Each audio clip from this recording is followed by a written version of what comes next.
حضرت عبداللہ ابن عمر رضی اللہ تعالیٰ عنہ بیمار ہو گئے، شدید علیل تھے، طبیعت مبارک میں کمزوری آ گئی، کچھ کھانے کو دل نہیں کرتا تھا، گھر والے بار بار کہتے کچھ کھا لیجئے کچھ کھا لیجئے، نہیں کھاتے تھے۔ بالآخر حضرت نافع آپ کے غلام تھے، ان سے کہنے لگے کہیں سے مچھلی مل جائے نا تھوڑی سی تو میں کھاؤں گا۔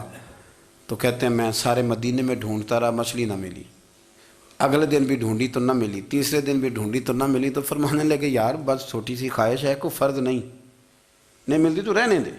کہتے ہیں چوتھے دن مچھلی مل گئی، میں 1.5 دینار کی مچھلی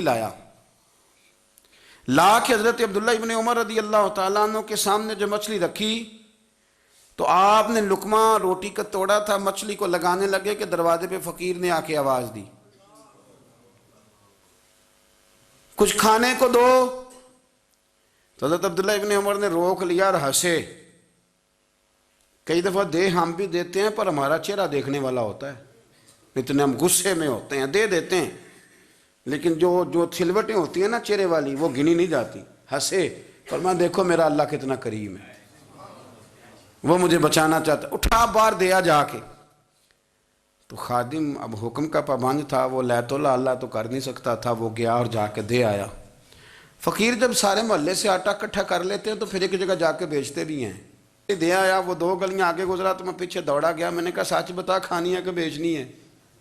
وہ کہنے لگا جو بھی سبب لگ جائے کر جاؤں گا، آپ نے دے جو دی ہے۔ تو کہتے ہیں میں نے اسے کہا کہ یہ 1.5 دینار کی میں نے خریدی تھی، اگر تو 2 دینار کی مجھے بیچ دے تو آج کل مچھلی مدینے میں مل نہیں رہی، تو میں اپنے آقا کو دے دوں گا، وہ یہی کھائیں گے، بیمار ہیں۔ تو کہنے لگا جی بسم اللہ، مجھے کیا اعتراض ہے، 2 دینار مل رہے ہیں، 1.5 کی مچھلی، اور 1.5 کی بھی کسی نے نہیں خریدنی تھی، اب تو پک گئی۔ فرماتے میں نے 2 دینار اس کو تھمائے، وہ مچھلی اس سے خریدی اور خرید کر کے میں لا کے حضرت عبداللہ ابن عمر کے سامنے دوبارہ رکھی۔ تو فرمایا یہ کیسے آ گئی؟ میں نے کہا حضور 1.5 کی خریدی تھی اور پھر فقیر کو دے دی، اب اسی سے میں 2 دینار کی خرید کے لایا ہوں، آپ قبول فرمائیں۔ تو فرمانے لگے تم نے اچھا نہیں کیا، اب اس طرح کرو 2 دینار بھی اسے دے اور مچھلی بھی واپس دے آؤ۔ عرض کی حضور کیوں؟ فرمایا تم نے قرآن نہیں پڑھا؟ حضور پڑھا ہے۔ فرمایا رب فرماتا ہے لن تنالوا البر حتی تنفقوا مما تحبون، تم بھلائی کو اس وقت پہنچو گے جب اپنی پیاری چیز راہ خدا میں خرچ کرو گے۔ امام غزالی نے لکھا ہے، فرمانے لگے دے آ۔ تو وہ حضرت نافع کہتے ہیں میں دینے گیا، دے کے واپس آیا تو کچھ پریشان تھا، کیونکہ مجھے بھی 4 دن ہو گئے تھے نا تلاش کرتے، تھوڑی طبیعت میں مایوسی تھی کہ اتنی محنت سے میں نے لایا اور آپ نے واپس کر دی۔ تو حضرت عبداللہ ابن عمر نے مجھے قریب بٹھایا، پھر مجھے تھپکی دی، فرمانے لگے پتر میں نے ویسے بھی کبھی جھوٹ نہیں بولا اور آج کل تو میں ویسے ہی بیمار ہوں، ٹائم ہی نہیں، وقت ہی نہیں، موقع ہی نہیں جھوٹ بولنے کا، میں تجھے سچ بتاؤں مجھے مچھلی کھا کے اتنا سکون نہیں ہونا تھا جتنی اللہ کے راستے میں خیرات کھا کے مجھے سکون ہوا۔ تو تجھے تو میری راحت سے غرض ہے نا کہ مجھے راحت کیسے ہوتی ہے، تو مجھے سکون ملا ہے، راہ خدا میں دے۔ میں نفسانی خواہش پوری کر لیتا تو یہ میرا نفس کل پھر مجھ سے مچھلی مانگتا، پرسوں کہتا نہیں چھوٹے گوشت کی یخنی بھی چاہیے۔ ہم لوگ الجھ گئے ہیں، بہت بڑے قیدی ہیں اپنے آپ کے، بڑے قیدی ہیں، سارا دن اپنی خواہشات کی تکمیل میں بھاگے رہتے ہیں، بڑے بڑے سونے نوجوان۔ میں ان پہ تنقید نہیں کرتا، مجھے ان پہ ترس آتا ہے۔ جب میں رات کے اندھیروں میں انہیں ٹیلی فون لے کے چوکوں میں کھڑے دیکھتا ہوں تو مجھے رحم آتا ہے۔ میں کہتا ہوں دیکھو نفس کی خواہش کے پیچھے یہ کیا مثلاً آخر کیا ہے اس میں؟ ایک عورت کے پیچھے تباہ کر لیا اپنے آپ کو، یعنی زیادہ سے یہ کوئی مقصود ہے؟ یہ کوئی مقصد حیات ہے جس کو مقصد بنا لیا ہے؟ میرے عزیز بات کو سمجھ لیں، اتنا خوبصورت آدمی ہے اور اتنا اس کا اونچا قد کاٹ ہے، اور کیا کس کے پیچھے یہ بھاگا ہوا ہے؟ بڑا سمجھدار، دانشور، عقل مند آدمی، ذی روح بندہ، لیکن اس کا سٹیٹس آپ یہ ملاحظہ کریں کہ وہ 20-40 ہزار کی خاطر جھوٹ بولتا ہے، دھوکہ دیتا ہے، فریب اور فراڈ کرتا ہے۔ ہم اپنی نفسانی خواہشات کے پیچھے اس طرح بھاگتے ہیں کہ ہم اصل سے رہ جاتے ہیں۔ میری باتوں کی سمجھ آ رہی ہے آپ حضرات؟ تھوڑا تھوڑا کر کے، ایک ایک کر کے ان کی باتیں کم مانیں۔ وہ ضروری تو نہیں نا کہ سویرے ناشتہ بازار سے اپنی مرضی کا تگڑا کیا ہے، بازار سے لا کے پوڑیاں چنے بہترین کھائے، اور پوڑیاں چنے ابھی کھائے نہیں، شاپر میں ڈالے ہوئے ہیں، اور وہ لے کے ابھی آ رہا ہے تو ساتھ ہی رستے سے گوشت بھی چھوٹا اچھا لگا تو 2 کلو وہ بھی لے آئے کہ پوڑیاں چنے کھاؤں گا اور دوپہر کے لیے گوشت پکاؤں گا۔ وہ پہلے یہ تو کھا لے صاحب، اس سے تو نجات پا لے۔ یہ پتہ نہیں ہضم ہوتا ہے کہ کچھ اور کرتا ہے تیرے ساتھ، لیکن وہ گوشت بھی ساتھ لے آیا۔ یعنی ٹیبل پہ، ناشتے کے ٹیبل پر بیٹھ کے فیصلہ ہو رہا ہوتا ہے کہ ہم نے کیا کھانا ہے، ہم نے کدھر جانا ہے۔ سنگیو یاد رکھو، باتوں کو سمجھو اور غور کرو۔ یہ تھوڑا تھوڑا کر کے جب ہم چھٹکارا حاصل کرنے کی کوشش کریں گے نا، چھٹکارا حاصل کرنے کی، کئی جگہ سے، کسی جگہ سے اگر آپ کو تنبیہ ہوتی ہے نا، تنبیہ، اس میں بھی بڑا مزہ آتا ہے، اس میں بڑا۔ ہمارے ایک بزرگ تھے، تو ایک دن نا میں گیا تو کہنے لگے الحمدللہ آج میں بڑے سکون میں ہوں۔ میں نے کہا جی وہ کیا ہوا؟ کہنے لگے میں اپنے آپ کو بڑا پیر صاحب سمجھنے لگ گیا تھا۔ تو ایک وابڈا کے کسی آدمی سے کام تھا، تو میرے ایک دوست نے مجھے کہا کہ پیر صاحب اس کو ٹیلی فون کر دیں، سنا ہے آپ کا عقیدت مند ہے۔ میں نے اس بندے کو ٹیلی فون کیا تو کہتا پیر صاحب میں عزت آپ کی بڑی کرتا ہوں پر یہ کام نہیں ہو سکتا۔ کہتے ہیں جب اس نے مجھے کہا نا تو کچھ بھی نہیں، تو مجھے بڑا مزہ آیا ہے، ورنہ میرا تو نفس پھول گیا تھا۔ میں تو سمجھتا تھا کہ جو میں کہتا ہوں ویسے ہی ہو جاتا ہے۔ کہتے اس نے تھوڑا سا نا مجھے لیول میں کیا ہے، مجھے مزہ آیا۔ یہ لوگ نا اپنے اوپر بوجھ ڈالتے تھے، یہ تھوڑا تھوڑا پیچھے ہٹتے تھے، یہ سمجھتے تھے کہ اس طرح تو ہماری تکمیل رہ جائے گی۔ صبح سے شام تک اگر اسی نفس کی باتیں مانتے جائیں گے تو خرابی کرے گا۔ دولت کا نشہ ہے بھائی، دولت کٹھی کرنے والا کسی جگہ سیر نہیں ہوتا، حسن کا نشہ ہے، حسن کا نشہ ہے۔ حضرت ابوبکر شبلی رحمۃ اللہ علیہ فرمایا کرتے تھے جو تیری بیٹی کو خوبصورت سمجھ کے اس کے ساتھ نکاح کرنا چاہے اسے بیٹی نہ دینا۔ حضرت جی کیوں؟ فرمایا حسن تو تھوڑے دن کے بعد ختم ہو جائے گا، پھر وہ اس کی قدر نہیں کرے گا، وہ تو کہیں اور منہ مارتا پھرے گا۔ حضرت ابوبکر شبلی رحمۃ اللہ تعالیٰ علیہ کی بیٹی خوبصورت تھی، ایک نوجوان کہنے لگا میرا نکاح کر دیں۔ آپ فرمانے لگے پتر تو 1 مہینے کے بعد آنا، کر دوں گا۔ بڑی موٹی تازی خوبصورت صاحبزادی، تو حضرت نے اسے دوائی کھلائی، اسے پخانے لگ گئے۔ جو پخانہ کرتی ایک مٹکے میں سنبھال دیتے۔ تھوڑا وقت گزرا تو وہ ہڈیوں کا پنجر بن گئی، مہینے بھر میں دست اتنے آئے کہ کمزور ہو گئی۔ تو ابوبکر شبلی 1 مہینے کے بعد نوجوان کو بلایا، فرمایا ادھر آ تیرا نکاح کروں۔ بچی دکھائی تو وہ کمزور بستر پہ پڑی، فرمایا شادی کر۔ کہنے لگا اس سے نہیں میں نے کرنی۔ فرمایا یہ وہی ہے؟ کہنے لگا جی نہیں۔ فرمایا تو کہتا تھا مجھے عشق ہے، کدھر گیا تیرا عشق؟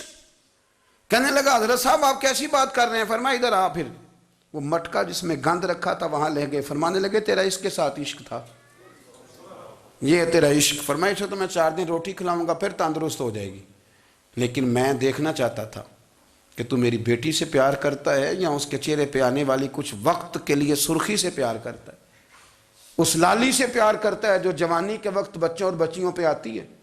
کس چیز کے دل دادا؟ یعنی کیا مطلب؟ نفس کی غلامی، سراسر غلامی، اور پلٹ پلٹ کے اور بڑے بڑے سیانے بندے چھوٹی سی خواہش کے لیے، بڑا سمجھدار آدمی، بڑا سیانا بندہ۔ میں ایک بڑے بزرگ عالم تھے، میں ایک دفعہ ملنے گیا تو پائے پکا رہے تھے، خود پائے پکا رہے تھے، تو وہ بڑے پیار کی بات ہوتی ہے نا جی، تو تامت باندھی ہوئی اور بڑی جناب خستہ حالی، اور وہ پائے پکا رہے ہیں۔ تو میں نے ان سے کہا حضرت جی پائے تو کسی اور نے بھی پکا لینے تھے، آپ بخاری لے کے بیٹھتے، چلو میری طرح کا کوئی بندہ آپ سے استفادہ بھی کر لیتا۔ اب پائے آپ لائیں گے، پھر پکائیں گے، پھر آپ کھائیں گے، تو یہ تو 24 گھنٹے آپ کسی کام میں گزر جائیں گے۔ تو یہ ایک چھوٹی سی خواہش کے لیے، میں کسی چیز کو حرام نہیں کہہ رہا، قرآن پاک کی جو آیت پڑھی ہے صرف اس کی تفسیر آپ کے سامنے عرض کر رہا ہوں۔ ہماری خواہشات ماں پالتی ہے، آپ کو نہیں پتہ کتنے دکھ سہتی ہے۔ میں ان ماؤں کو جانتا ہوں جو بیٹے کے حصوں کی مار بھی اس کے ابے سے کھاتی ہیں، مار کھاتی ہیں وہ۔ ایک خاتون ایک کان سے سنتا نہیں، میرے پاس ایک دفعہ آئی، کہنے لگی 60 لگ گئی سی، کوئی دعا کر دیں یا کوئی وظیفہ پڑھ، ڈاکٹر کہتے ہیں ٹھیک نہیں ہو سکتے۔ میں نے کہا باجی صحیح بتاؤ مسئلہ کیا ہے؟ کہنے نہیں کچھ بھی نہیں، مسئلہ کیا ہونا ہے، پتر غلط نکل آیا ہے، اس کا باپ روز مارتا ہے، آج میں آگے گئی ہوں تو اس نے ایک تھپڑ میرے کان پہ مار دیا، تو پردہ پھٹ گیا۔ مائیں مار کھاتی ہیں، لیکن وہ پتر جس کو بڑی محنت سے پالا ہے وہ جوان ہوتا ہے تو اماں سے کہتا ہے تجھے چھوڑ دینا ہے، پر جس لڑکی سے میرا ٹیلی فون پہ رابطہ ہے اسے نہیں میں نے چھوڑنا، وہ نہیں چھوڑ سکتی، ہر شے کچل جاتا ہے وہ۔ اماں کبھی لیٹ کے رات کو سوچتی ہے کہ یہ تو میری کل کمائی تھی، میں تو آج بھی اس کے حصے کے تھپڑ اپنی گالوں پہ برداشت کر رہی ہوں، تو یہ کدھر گیا؟ اردشیر نام کا بادشاہ تھا، حضرت محدث ابن الجوزی آج سے کچھ 700 سال پہلے لکھتے ہیں۔ اردشیر بادشاہ بڑا خوبصورت تھا، جوان تھا، بڑا عقل مند تھا۔ اس نے اس طرح کی قریب قریب کی ساری ریاستوں پہ قبضہ کر لیا۔ بڑا عقل مند زیرک تھا، قبضہ ہو گیا۔ ایک بادشاہ بڑا سخت تھا، اس کے ساتھ جب پنجہ آزمائی ہوئی تو اردشیر کہتا ہے اس پہ میرا قبضہ نہیں ہو رہا تھا، اور جب ہم نے ساری ریاستوں نے مل کے اس پر حملہ کیا تو ایک قلعے کے اندر قلعہ بند ہو گیا۔ اردشیر بڑا خوبصورت آدمی تھا، بڑا سمجھدار تھا، تو وہ بادشاہ قلعہ بند ہو گیا، اس نے کہا نکلنا ہی نہیں۔ اب وہ اندر بند ہے، یک بارگی حملہ کیا تو وہ بڑا بڑا قلعہ تھا اس میں بند ہو گیا۔ اس بادشاہ کی نا جس پر حملہ کیا، اس کی بیٹی اچانک ایک دن قلعے کی دیوار پہ چڑھی تو اردشیر کے حسن و جمال کو دیکھا تو عاشق ہو گئی، اور اپنے ہی باپ کے خلاف اسے کہنے لگی کہ اگر تو میرے ساتھ شادی کا وعدہ کرے نا تو میں تجھے رستہ بتاتی ہوں حملہ کرنے کا۔ اس نے کہا میرا وعدہ رہا، تو رستہ بتا۔ اس نے رستہ بتایا اس لڑکی نے، اور بادشاہ نے حملہ کیا تو اس کا باپ قتل کیا، اس علاقے پہ قبضہ کیا شادی کے وعدے پر۔ ہاں نفسانی خواہش بندے کو اندھا کر دیتی، نہیں سمجھ آتی اس کو میں کدھر جانا ہے، اندھا کر دیتی۔ حملہ کیا، اور جب اس لڑکی کو لے کے آیا نا اپنے محل میں، تو پہلے دن شادی کی پہلی رات تھی، تو بستر بچھایا کنیز نے، تو وہ کبھی کروٹ ادھر بدلتی کبھی ادھر بدلتی، تو بادشاہ کہنے لگا کیا ہے؟ کہنے لگی بستر میں کچھ ہے، مجھے تکلیف دے رہی۔ اس نے چراغ جلائے اور جب بستر اٹھایا تو ایک اتنا سا دھاگا نکلا۔ دھاگے سے عموماً تکلیف نہیں ہوتی، تو اس نے کہا تو اتنی نرم و نازک ہے کہ دھاگا؟ کہنے لگی میرا باپ نا میرے ساتھ اتنا پیار کرتا تھا کہ روز میرا بستر بھی خود بچھاتا تھا، اور اس نے آلہ رکھا ہوا تھا، وہ ناپتا تھا کہ کوئی پایا اونچا نیچا تو نہیں، میری بیٹی کا بیلنس سوتے وقت خراب نہ ہو جائے، اور میرے لیے گوشت اور کپڑے بھی خود پسند کر کے لاتا تھا، کھانے پینے کا خود خیال کرتا تھا۔ اردشیر کہنے لگا اچھا وہ اتنا پیار کرتا تھا، اور پھر تو نے اس کے ساتھ کیا کیا؟ کہنے لگا بلاؤ کنیزوں کو بلایا، فرمایا اس کو اٹھاؤ اور جلاد کے پاس لے جاؤ، اسے کہو کہ اس کے بال ایک گھوڑے کے ساتھ باندھے، پیر دوسرے گھوڑے کے ساتھ باندھے، اور ایک گھوڑا ادھر بھگا دے، کدھر بھگا دے۔ یہ جس کے باپ نے اتنا پیار کیا، یہ نفس کی اتنی غلام ہے کہ اس کی وفادار نہیں رہی تو میری وفادار کیسے بنے گی؟ جس نے اتنے نازوں سے پالا کہ دھاگا اسے برداشت نہیں۔ او یارو یاد رکھو، اگر نفس کی غلامی کرو اور بڑے بڑے وفاداروں کو چھوڑ کے غلامی کرو تو پھر کہو وفادار مل جائیں، کوئی بول ہوا لڑا نہ بول بیٹھی، ہوں دے خسم ناراض بڑ بولیاں دے، کہاں سر کھائے تے بلبل ٹھنڈ پائے، بڑے فرق نہیں سجنا بولیاں دے، جڑیاں خسماں دی وچ رضا وسن، پاگ جاگ جاندے انہاں گولیاں دے، آپ ادلیاں نو سردار پین تکے تے شرما والیاں نو چوٹے ڈولیاں دے۔ اپنے نفس کے پیچھے چلو گے تو یہ تباہی ہے۔ جب ہم نے کسی سے وفا نہیں کی تو یہ کیا امید ہوئی کہ دنیا ہم سے وفا کرے گی؟ اللہ رسول کی مرضی کے مطابق اصول پسند زندگی بنائیں، ایک ایک کر کے اپنی خواہشات سے پیچھے ہٹیں، تھوڑے پہ گزارا کرنا سیکھیں، اپنے نفس کو سمجھائیں۔ ضروری نہیں کہ روٹی ہر وقت مزے کے لیے کھائی جائے، کبھی کمر سیدھی کرنے کے لیے خشک روٹی بھی کھا کے دیکھو، کبھی سادہ کھانا اس پہ بھی اکتفا کرو، کبھی تھوڑا کھر کے اچھے طریقے سے سادے کمرے میں بھی اللہ کو یاد کر کے دیکھو۔ نفس کے پیچھے نہ بھاگیے گا، تباہی کرے گا۔ رب کریم سمجھنے کی توفیق رفیق عطا